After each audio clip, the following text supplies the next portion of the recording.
कि पाकिस्तान का बाप कौन, भारत भारत भारत। नहीं, मेरी बात सुने, अगर हम दिल भड़ा करके आ गए हैं तो अब ये बाप छोड़ के एक कहते हैं ना कोई एक पॉजिटिविटी लाई है। वो कह रहे हैं हमारे जो क्रिकेट प्लेयर वहां पे खेलने के, देखिए कितना बड़ा दिल करके गए हैं। इवन भारत ने तो मना कर दिया था आने से, उसके बावजूद भी वो वर्ल्ड कप खेलने भारत आए हैं। जय श्री राम का नारा लगा रहे हैं तो मुझे लगता है कि कम लग रहा है। और आप एक चीज को नोट कीजिए कि हराने के बाद जय श्री राम का नारा नहीं लग रहा है। जब भी हमारे वीर योद्धा, जब भी हमारे क्रिकेट प्लेयर बल्ला पकड़ते हैं तब जय श्री राम का नारा लगता है और भारत माता की जय का नारा लगता है। और पाकिस्तान का बाप कौन, हिंदुस्तान का नारा लगता है। आप ये बाप वाली बात फिर करिए, इतना इसी लाइन से कंट्रोवर्सी चली है।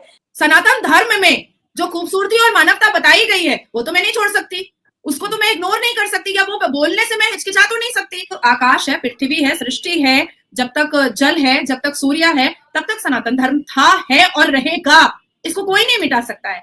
इस्लाम का एक लिमिटेशन है, इस्लाम का एक ईरा है, इस्लाम की एक हिजरी है शुरू होने की, और प्रॉफिट मोहम्मद की जिंदगी, हयात और मौत।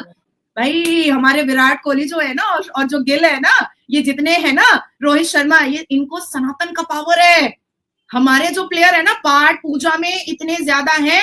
विराट कोहली ने अपने इंटरव्यू में खुद कहा कि मैं पहले इतना पाठ पूजा नहीं करता था, जब से अनुष्का मेरी लाइफ में आई है और उसने मुझे चारधाम यात्रा करवाया है तब से मैं तो पूरा फॉर्म में हूँ भैया। कोई भी आ जाए सामने, जीत तो भारत की ही होगी। सनातनी और भारतीय नागरिक है, ये वही कश्मीर का लाल चौक है जहां पर बहु बेटियों को नीलाम किया जाता था और हिंदू पंडितों को मार करके काट करके भगाया जाता था। आज ये वही कश्मीर का लाल चौक है जहां पर हनुमान चालीसा पूरा सीना चौड़ा करके रज गज पूरा रोशन करके किया जा रहा है। तो ये भारत बदलता हुआ भारत है, ये भारत योगी और मोदी का भारत है, ये भारत सनातनियों का भारत है। For the best vacation in India, wishing you a very happy Ram Navami. Jai Shri Ram.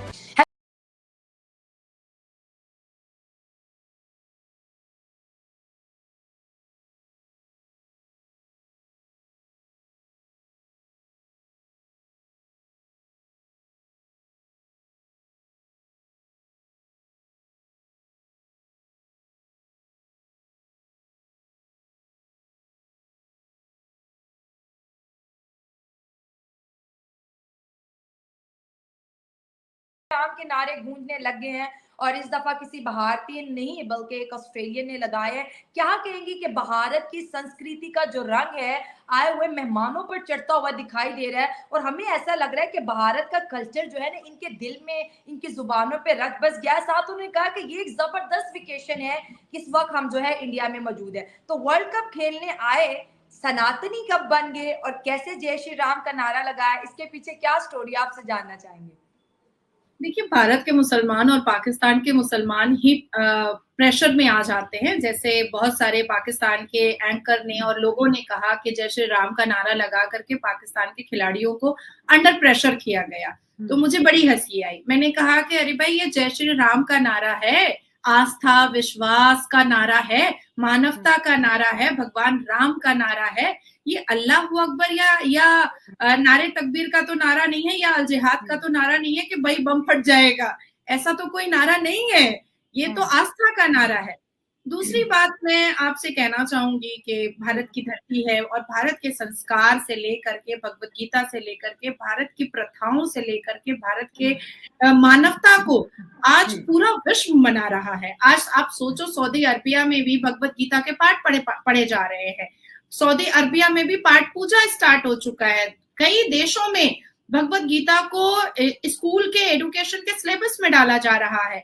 तो जाहिर सी बात है कि अगर एक धर्म की किताब मानवता सिखाती है, अगर एक धर्म की किताब आपको एक सही इंसान, एक खूबसूरत इंसान बनाती है, तो उस किताब को पूरी दुनिया पढ़ने को तैयार हो चुकी है। अब मैं आपको बताना चाहूंगी कि क्यों जय श्री राम के नारे मार्कस स्टोनस भी लगा दिए और राम नवमी का उन्होंने जो कांग्रेचुलेशन है वो सबको दे डाला। अब राम नवमी के बारे में मैं आपको एक बात बताती हूँ कि अभी नवरात्रि चल रही है, अभी नवरात्रि गरबा डांडिया सब कुछ चल रहा है, दुर्गा पूजा बंगाल में चल रहा है। नवरात्रि भारत में बहुत खूबसूरत तरीके से मनाया जाता है और विश्व की शक्ति देवी को दी गई, धरती की शक्ति देवी को दी गई, धन लक्ष्मी देवी को दिया गया, जग धरती देवी को दी गई, सूर्य की शक्ति देवी को दे दी गई। तो ये एक ऐसा धर्म है जहां पर महिलाओं का सम्मान इतना ज्यादा है, इतना ज्यादा है। वो इस्लाम में बिल्कुल भी नहीं है और जिसका कुरान जो है वो गवाह है। लेकिन उन्होंने कह दिया ना कि जन्नत सबसे खूबसूरत जो जगह है उसको माँ के कदमों के तले करार दिया, और माँ तो खुद एक औरत है। तो यहाँ पर वो कहते हैं कि भाई राइट्स तो मिले हैं, जन्नत औरत के पांव तले है, जो कि एक माँ है। और फिर उसी माँ को 9 साल की उम्र में निकाह मुत्ता के नाम से बलात्कार कर लिया जाता है। उसी माँ को 4 बीवियों के नाम से 4 सेक्स टॉय बेड पर रख लिया जाता है।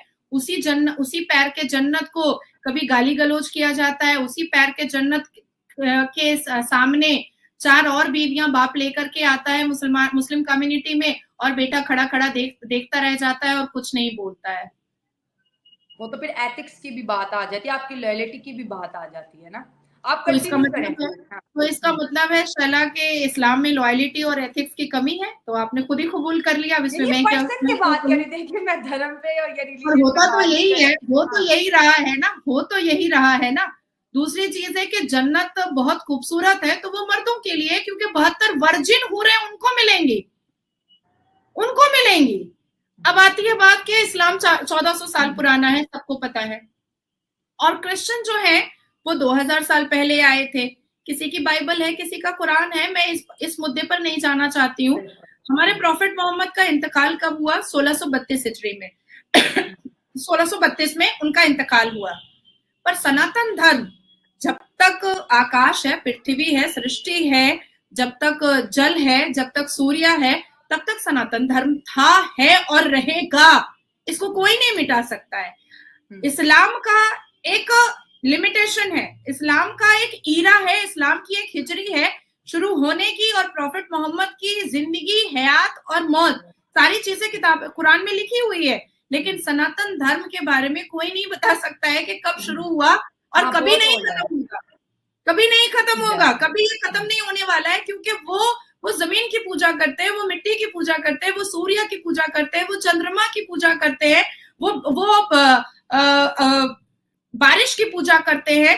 तो ऐसे ऐसे धर्म को खत्म करने की बात कहना, मुझे लगता है बेवकूफी के अलावा कुछ भी नहीं है। और ये चीज मुझे लगता है मार्कस स्टोनिस को भी समझ में आ गई, ऑस्ट्रेलिया के क्रिकेट प्लेयर्स को भी समझ में आ गई, लेकिन सिर्फ भारत के मुसलमान और पाकिस्तान के मुसलमानों को समझ में नहीं आ रही है। और जब मैंने ये उनका मैसेज देखा नवरात्रि का, वो बधाई दे रहे हैं, मुझे इतनी खुशी हुई शैला के मैं आपको बता नहीं सकती हूँ, क्योंकि पूरे भारत को बड़ी खुशी हो रही है जी। लेकिन ये देखिए, इसमें ट्विस्ट क्या है? जय श्री राम का नारा तो लगा है, ट्विस्ट ये है कि पाकिस्तान को हराने के बाद लगा है। अब ये चीज भी थोड़ी आप क्लियर करती जाएं। मतलब उस दिन जब पाकिस्तान हारा तब भी जय श्री राम के नारे लगे, कल जब पाकिस्तान हारा तो भी जय श्री राम के नारे लगे, लेकिन पाकिस्तान को हराने के बाद लगे। ये क्या लिंक है ऑस्ट्रेलिया का इंडिया के साथ?